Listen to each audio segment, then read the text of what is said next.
구약성경 130페이지 출애굽기 32장 1절에서부터 14절 말씀 한 절씩 교독하겠습니다. 백성이 모세가 산에서 내려옴이 더딤을 보고 모여 백성이 아론에게 이르러 말하되 일어나라. 우리를 위하여 우리를 인도할 신을 만들라. 이 모세 곧 우리를 애굽 땅에서 인도하여 낸 사람은 어찌 되었는지 알지 못함이니라.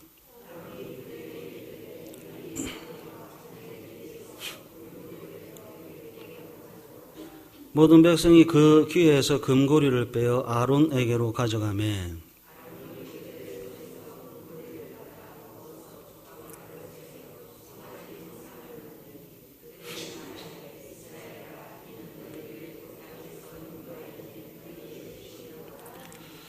아론이 보고 그 앞에 제단을 쌓고 이 아론이 공포하여 이르되 내일은 여호와의 절일이니라 하니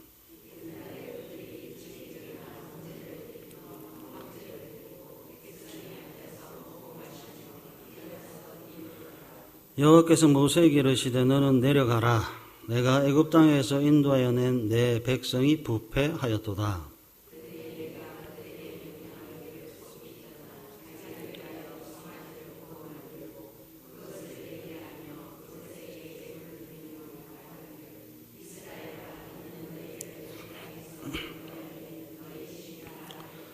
여호와께서 또 모세에게 이르시되 내가 이 백성을 보니 목이 뻣뻣한 백성이로다.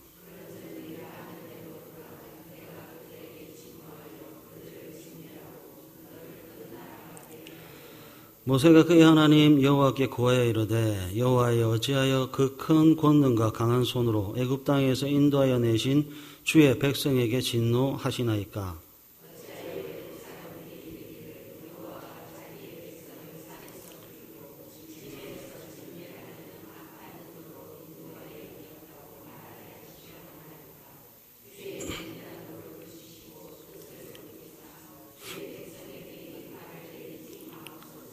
주의 종 아브라함과 이삭과 이스라엘을 기억하소서. 주께서 그들을 위하여 주를 가리켜 맹세하여 이르시기를 내가 너희의 자손을 하늘의 별처럼 많게 하고 내가 허락한 이 온 땅을 너희의 자손에게 주어 영원한 기업이 되게 하리라 하셨나이다.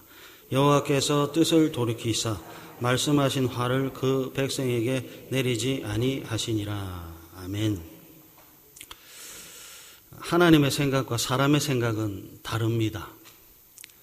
달라서 필요한 것이 믿음이고 달라서 필요한 것이 겸손이고 달라서 필요한 것이 순종입니다.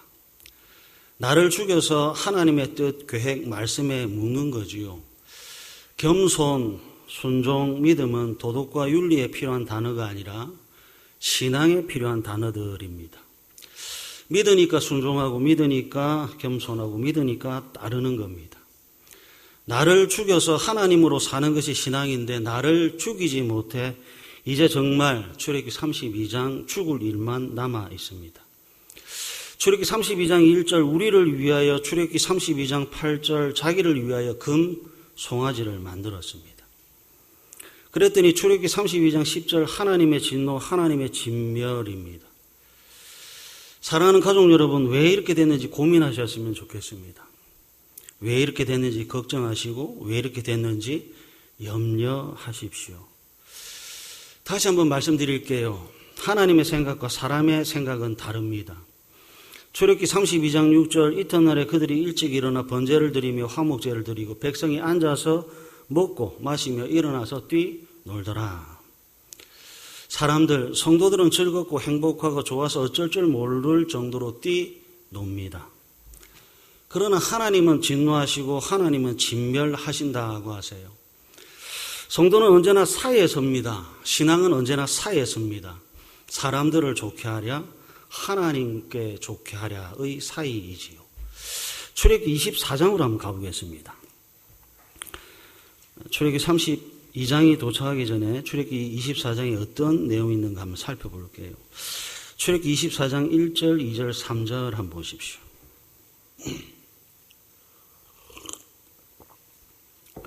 출애굽기 24장 1절, 2절, 3절 한번 보세요.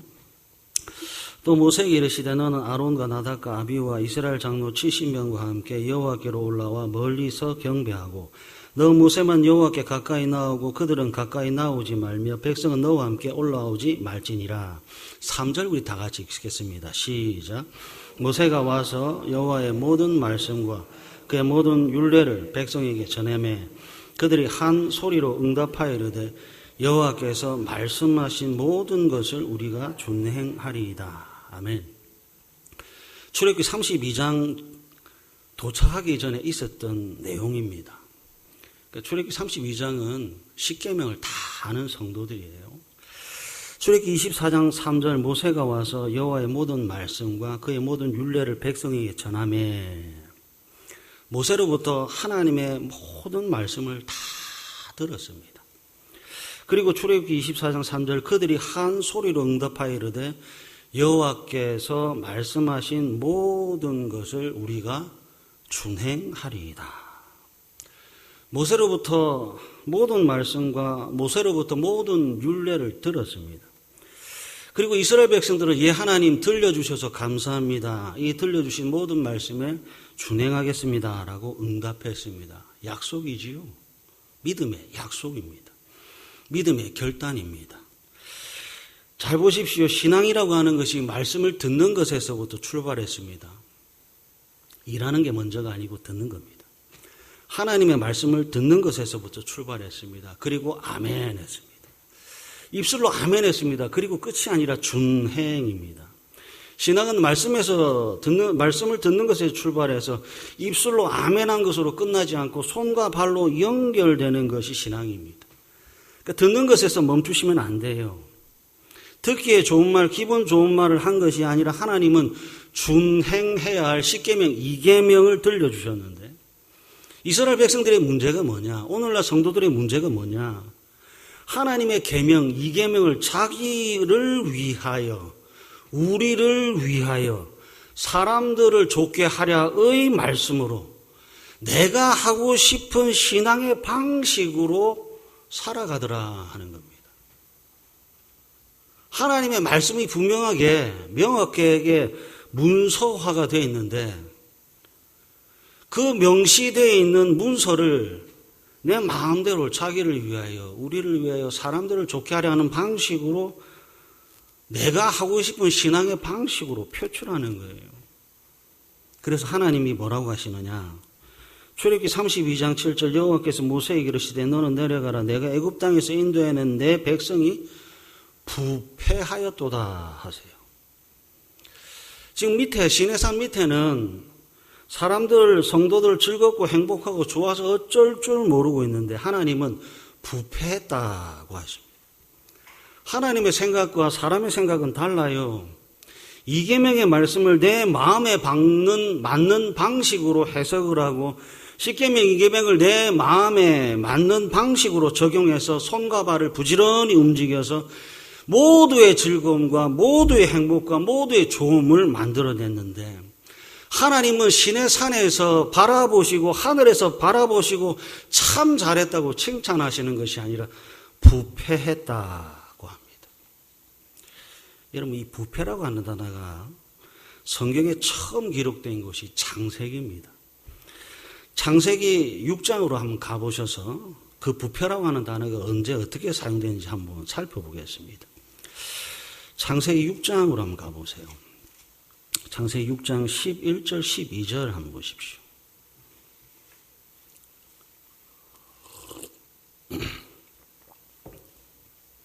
창세기 6장 11절과 12절. 그때 온 땅이 하나님 앞에 부패하여 포악함이 땅에 가득한지라. 하나님이 보신즉 땅이 부패하였으니 이는 땅에 모든 혈육 있는 자의 행위가 부패함이었더라. 부패라는 단어가 처음 등장했습니다. 온 땅이 부패하고 온 땅이 포악합니다. 모든 혈육 있는 자의 행위가 부패합니다. 이 부패한 가장 대표적인 포악이 가장 대표적인 예가 뭔가 봤더니 창세기 6장 2절인데 한번 보실래요?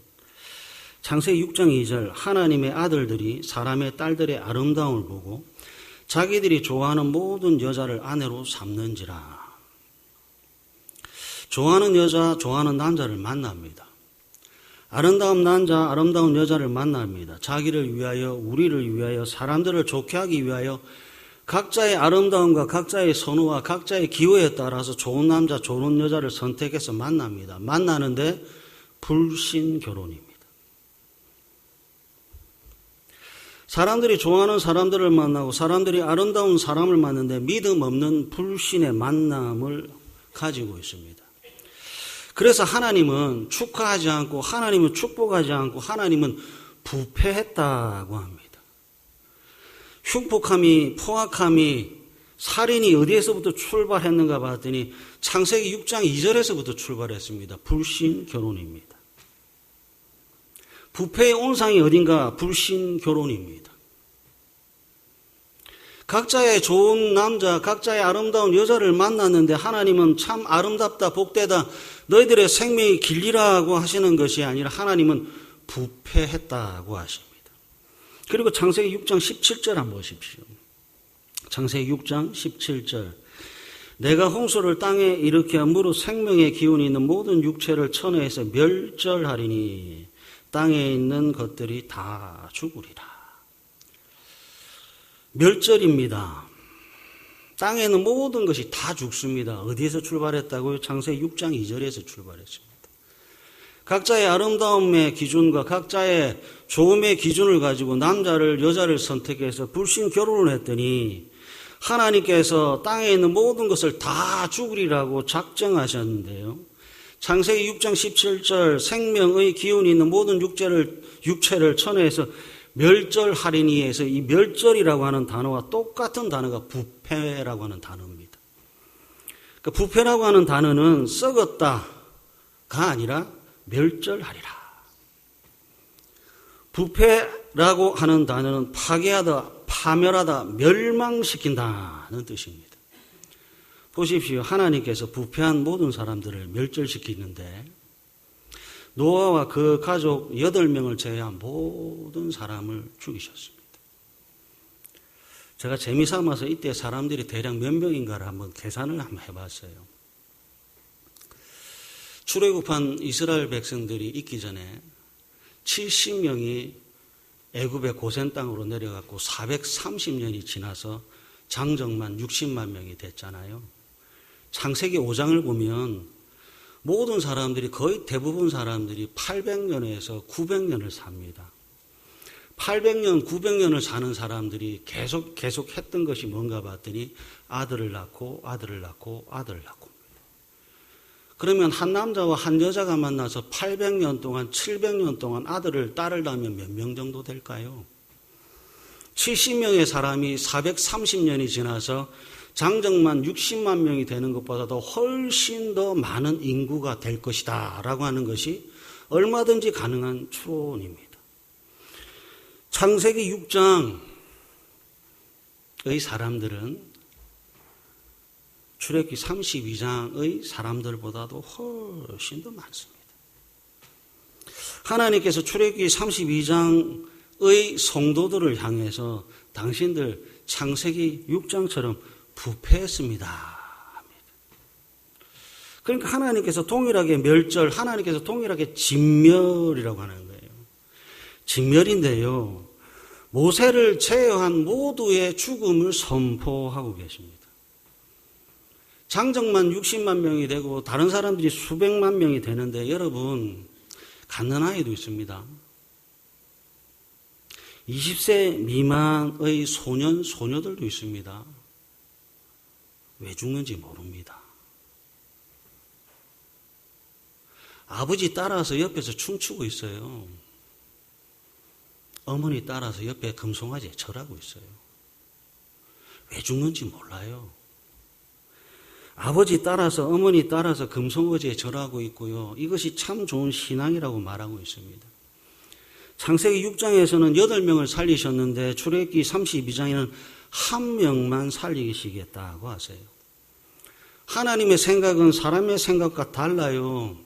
자기를 위하여, 우리를 위하여, 사람들을 좋게 하기 위하여 그 말씀을 내 마음에 맞는 방식대로 해석하고 적용하는 모든 것이 부패, 모두의 멸절입니다. 죄라고 하는 것의 심각성을 여러분들이 좀 깨달으셨으면 좋겠습니다. 동시에 하나님의 말씀이 결코 가볍지 않다라고 하는 것도 다시 한번 새기셨으면 좋겠습니다. 생명의 무게와 동일한 것이 하나님의 말씀입니다. 출애굽기 32장에 도착하기 전에 아버지와 어머니들이 출애굽기 24장 3절 여호와께서 말씀하신 모든 것을 우리가 준행하리이다 라고 응답했습니다. 소년, 소녀들, 갓난아이들은 지금 어떤 일들이 일어나는지 몰라요. 하나님의 말씀이 어떤 말씀인지 잘 몰라요. 아버지는 알고 어머니는 압니다. 그래서 들려주신 모든 규례와 들려주신 모든 율법에 따라서 예, 하나님 우리가 다 준행하겠습니다 라고 했습니다. 칭의의 성화, 칭의의 신앙이고 성화의 신앙이 출발했습니다. 그러니까 하나님의 생각과 닮아가는 거지요. 하나님의 계획에 동참하는 것이지요. 하나님의 뜻에 순종하는 것이 신앙이라고 하는 것이 출애굽기 24장에 시작된 겁니다. 출애굽기 32장이 오기 전에 깨닫고 믿고 따라야 됩니다. 더 늦기 전에요. 이런 의미에서 하나님의 말씀은 성도의 미래가 맞습니다. 이런 의미에서 하나님의 말씀을 받은 부모는 자녀의 미래가 맞습니다. 하나님의 말씀에 우리에게 준행하겠다고 약속한 이스라엘의 어른들, 아버지와 어머니들의 불순종으로 갓 태어난 어린아이와 20세 미만의 소년, 소녀들 모두가 하나님의 진노, 하나님의 진멸 앞에 놓이게 됐지요.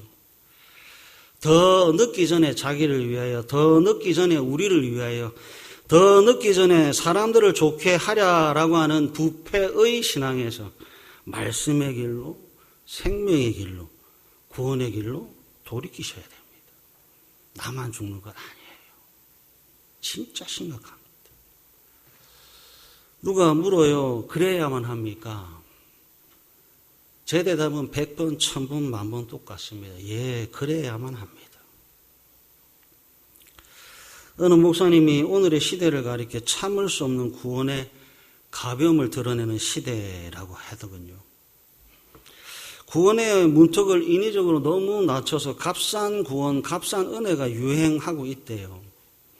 그러면서 오늘날 교회에서 비성경적이고 검증되지 않은 간증이 넘쳐나고 있다고 지적했습니다.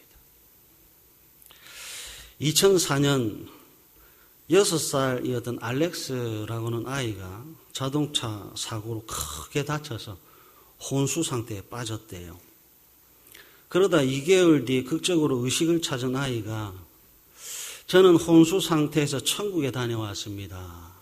예수님도 봤습니다.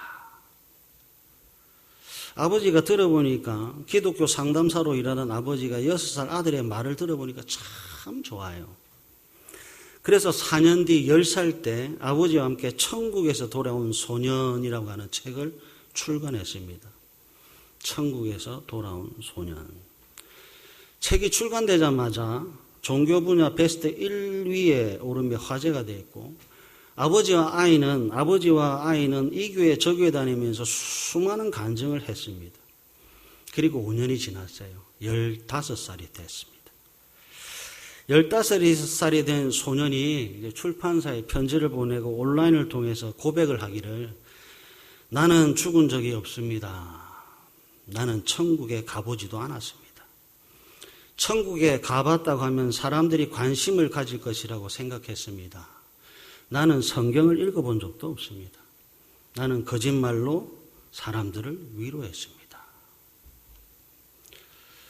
출판사가 뒤늦게 책을 전량 회수를 하고 선풍적으로 인기를 끌던 책의 인쇄도 중단했습니다. 그럼 여러분, 교회는, 성도는 뭡니까? 미국 교회, 한국 교회 할 것 없이 아무런 비판 없이 책을 소개했고요. 책을 읽었고요. 간증을 들었고요. 간증을 나눴고요. 은혜를 받았다고 했습니다. 그래서 참 궁금합니다. 그 은혜 진짜입니까? 참을 수 없는 가벼움의 구원, 교회, 성도가 아닌지요. 제가 이 말씀을 드리는 이유는 교회가 무엇을 듣기를 원하는가를 고민해 보시라 하는 겁니다. 성도가 무엇을 즐거워하는지 여러분 아시겠는지요? 그 말씀은 온데간데 없고 자기를 위하여, 우리를 위하여 사람들로 좋게 하는 이야기들, 그림들만 가득해져 갑니다. 왜 그래야 됩니까? 왜 그 말씀을 들어야 됩니까? 왜 그 말씀대로 살아야 됩니까? 왜 꼭 그래야만 합니까? 내 마음대로, 내 편한 대로, 내가 하고 싶은 대로 살면 안 됩니까? 예, 안 됩니다. 꼭 반드시 그 말씀대로, 들려주신 말씀대로 살아야만 합니다. 꼭 그래야만 합니다. 왜 그렇습니까? 출애굽기 32장을 보십시오. 자기를 위하여, 우리를 위하여 성도들이 모두 단합하여 만들어낸 것이 죄와 진멸입니다. 우리는 진노와 진멸을 만들어내지만 우리가 만들어낸 진노와 진멸과 지옥에서 우리를 건져낼 수 있는 것이 아무것도 없는 거지요. 하나님의 진노가 있는지 하나님의 진멸이 기다리고 있는지를 모르고 오늘 그냥 내가 하고 있는 것이 잘하고 있다고 칭찬받고 싶은 것 아닌가 하는 거예요. 말씀에 비추어서 나를 봐야 되는데 말씀은 온데간데 없는 거예요. 그리고 내가 하는 땀, 내가 하는 노력이 칭찬받고 싶은 것 아니냐 하는 거예요. 하나님의 진멸이 기다리고 있는지 먹고 마시고 즐거워하고 또 행복해하는 것이 세상인 줄 알았는데 아니요. 출애굽기 32장 교회와 성도들입니다. 모세도 시내산 정상에서 시내산 아래에 이스라엘 백성들이 구원받은 사람들이 세례받은 사람들이 출애굽기 24장 3절에 우리가 하나님의 모든 말씀에 준행하겠다고 다짐했던 사람들이 이렇게 부패할 줄 몰랐습니다. 하나님께서 가르쳐 주시기 전까지 모세도 이스라엘 백성들이 부패한 것 몰랐습니다. 출애굽기 32장 7절 여호와께서 모세에게 이르시되 너는 내려가라. 내가 애굽 땅에서 인도해낸 내 백성이 부패하였도다 하기 전까지 이스라엘 백성들의 부패를 모세가 몰랐습니다. 하나님께서 부패한 성도, 하나님께서 부패한 교회를 진멸하려고 합니다. 그런데 하나님께서 모세에게 내려가라고 하세요. 왜 그렇지요? 왜 하나님께서 모세에게 내려가라고 하십니까? 이스라엘 백성들은 좋다고 시작한 일이 진멸을 낳게 됐습니다. 그러나 아무도 책임을 질 수가 없는 거예요. 장정만 60만 명이 되는데 아무도 해결할 수가 없는 거예요. 그래서 여러분 또다시 하나님입니다. 잘 한번 새겨들어 주십시오. 성도란 내버려두면 안 되는 인생들입니다. 내버려두면 편한 것을 찾고 내버려두면 하고 싶은 것을 찾고 내버려두면 나만의 방식, 자기를 위하여 우리를 위하여 사람들을 좋게 하는 이야기, 그림, 동상이라고 하는 진노와 진멸의 죄를 머리 위에 쌓고 즐거워하고 춤추고 기뻐합니다. 그래서 하나님께서 내버려 두시는 것이 아니라 하나님께서 간섭하시고 하나님께서 개입하셔야 됩니다. 출애굽기 32장 7절 하나님께서 모세에게 너는 내려가라고 하세요. 부패한 인생, 책임질 수 없는 인생에게 모세를 통해 찾아오시는 하나님입니다.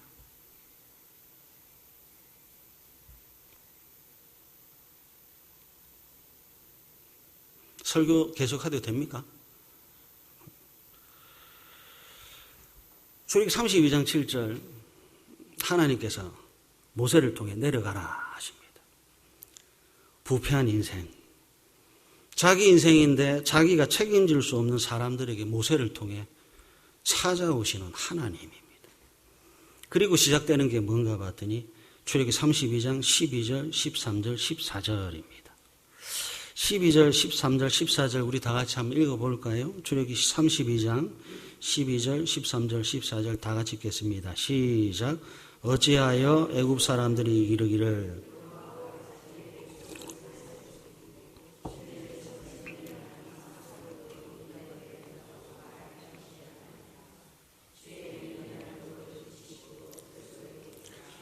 주의 백성에게 이 화를 내리지 마옵소서. 주의 종 아브라함과 이삭과 이스라엘을 기억하소서.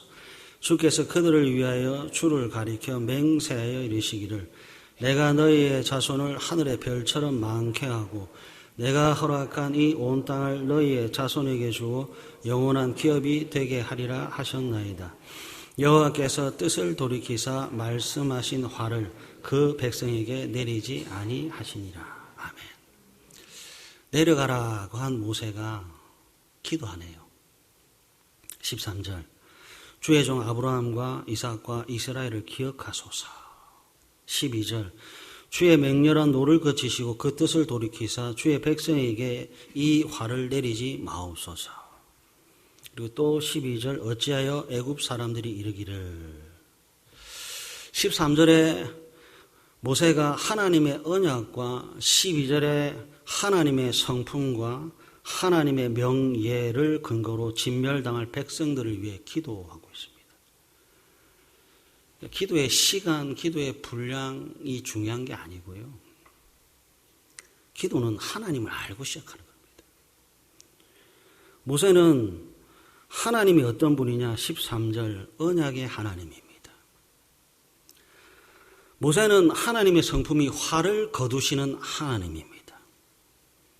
모세는 하나님의 명예, 이방인들로부터 하나님의 백성들로부터 불명예스러운 것이 아니라 하나님의 명예를 지키시는 분이다라는 것을 알고 시작합니다. 하나님의 언약과 하나님의 성품과 하나님의 명예를 근거로 진멸당할 성도들을 위해 기도합니다. 그리고 출애굽기 32장 32절 한번 보십시오.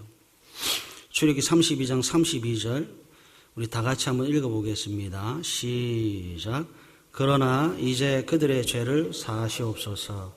그렇지 아니하시면 원하건대 주께서 기록하신 책에서 그의 이름을 지워버려 주옵소서.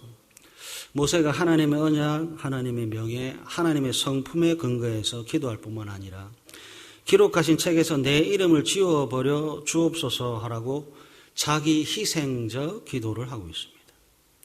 모세라고 하는 사람이 하나님과 백성 사이에 서 있습니다. 그리고 하나님의 진노와 진멸을 온 몸과 마음과 믿음으로 막아 서고 있습니다.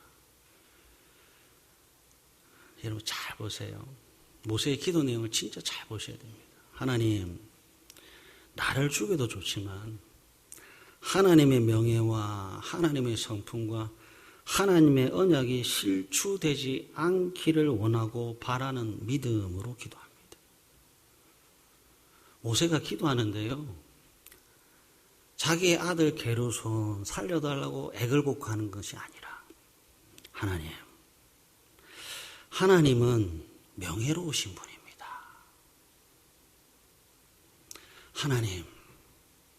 하나님은 그 택한 백성을 매몰차게 버리지 않으시는 분입니다. 하나님, 우리는 출애굽기 24장 3절에 준행하겠다고 약속했지만 그 약속을 지키지 못했지만 하나님은 신실하셔서 아브라함에게 하셨던 약속, 이삭에게 하셨던 약속, 야곱에게 하셨던 약속을 지금도 그대로 지키시는 하나님입니다. 라고 기도하고 있습니다. 누구보다도 모세가 기도하고 또 기도하는 것은 하나님의 명예가 더럽혀지면 안 됩니다. 하나님의 성품이 오해받으면 안 됩니다. 하나님의 약속이 지켜지지 않으면 안 됩니다. 여러분 잘 보십시오. 성도가 죄 용서를 받는 근거는 모세가 말을 잘해서 모세의 능력이 탁월해서가 아닙니다. 하나님의 성품과 하나님의 명예와 하나님의 언약 때문에 그렇습니다. 하나님께서 어떻게 용서하시고 하나님께서 어떻게 돌이키시는지를 보십시오. 하나님은 하나님과 하나님의 백성 사이에 사람을 세우십니다. 하나님이 하나님의 백성을 어떻게 용서하시는가 봤더니 하나님은 하나님과 하나님의 백성 사이에 사람을 세우시고 세운 사람을 통해 기도하게 하십니다. 언제나 그렇습니다. 하나님은 하나님의 백성을 용서하시는데 하나님과 사람 사이에 사람을 세우고 세운 사람을 통하여 기도하게 합니다. 언제나 그렇습니다. 민수기 1장으로 한번 가보겠습니다. 민수기 1장 52절과 53절 한번 보십시오. 구약성경 194페이지입니다.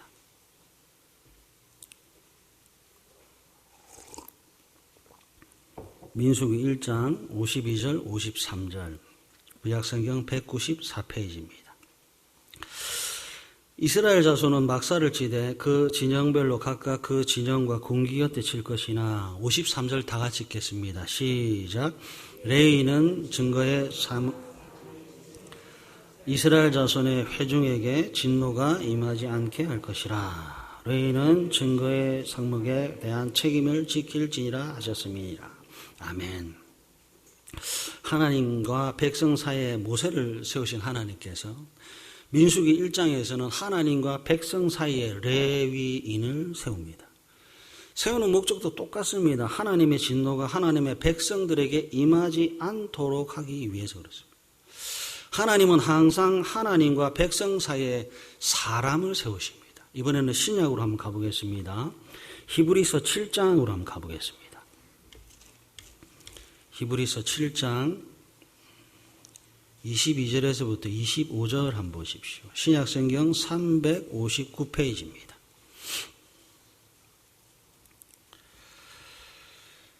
히브리서 7장 22절에서부터 25절 한번 보십시오. 이와 같이 예수는 더 좋은 언약의 보증이 되셨느니라. 제사장 된 그들의 수요가 많은 것은 죽음으로 말미암아 항상 잊지 못함이로되 예수는 영원히 계심으로 그 제사장 직분도 갈리지 아니하느니라. 25절 다 같이 읽습니다. 시작. 그러므로 자기를 힘입어 하나님께 나아가는 자들을 온전히 이는 그가 항상 살아계셔서 그들을 위하여 간구하심이라. 아멘. 하나님과 하나님의 백성 사이에 모세가 있었고 히브리서 7장에서는 하나님과 하나님의 백성 사이에 더 좋은 언약의 보증 대신 예수님께서 서 있습니다. 하나님과 하나님 백성 사이에 선 모세가 하나님의 백성들을 위하여 기도한 것처럼 더 좋은 언약의 보증 되시는 예수님께서 하나님과 백성 사이에 서서 7장 25절 그가 항상 살아 계셔서 그들을 위하여 간구하십니다. 이번에는 히브리서 8장 1절과 2절 한번 보실래요? 히브리서 8장 1절과 2절입니다. 지금 우리가 하는 말의 요점은 이러한 대제사장이 우리에게 있다는 것이라. 그는 하늘에서 지극히 크신 이의 보좌 우편에 앉으셨으니 2절 다 같이 읽습니다. 시작. 성소와 참 장막에서 섬기는 이시라. 이 장막은 주께서 세우신 것이요 사람이 세운 것이 아니니라. 아멘. 민수기 1장에 하나님께서 하나님과 하나님의 백성 사이에 레위인들을 세우신 것처럼 여기에서도 성소와 참 장막에서 섬기는 예수님을 세우셨다라고 기록하고 있습니다. 사랑하는 가족 여러분, 예수님은 모세처럼 하나님과 우리 사이에 온전한 중보자가 되시고 레위인처럼 자신이 성막이자 제사장이며 제물로서 하나님의 진노를 막아서 주고 계십니다. 그래서 성도는 또다시 믿음입니다. 신실하신 하나님, 돌이키시는 하나님, 모세에게 설득당해 주시는 하나님, 아브라함에게 하신 약속을 변개치 않으시는 하나님, 얼마든지 모세를 통해 더 크고 강대한 나라를 만드실 수 있음에도 불구하고 이미 하신 약속 때문에 그 말씀 때문에 스스로를 속이지 않으시는 하나님을 믿으십시오. 하나님의 진노 앞에서 자신을 내어주시고 십자가에서 우리의 죄값을 온전히 감당하신 더 좋은 언약의 중보자 되신 예수님을 믿으십시오.